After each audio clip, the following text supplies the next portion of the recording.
Grabe, sobrang nalulungkot ako na hindi ko siya nakuha. Ang galing, sobrang galing niya. Sobrang, I'm in awe. And I was like, wow. Personally, I was getting lost also with the arrangement. Yeah. Pero you were there.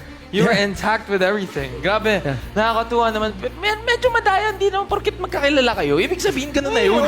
Sobrang hirap ng kantang yan because of the signatures nga. They changed it up na it has different time signatures pa throughout the song.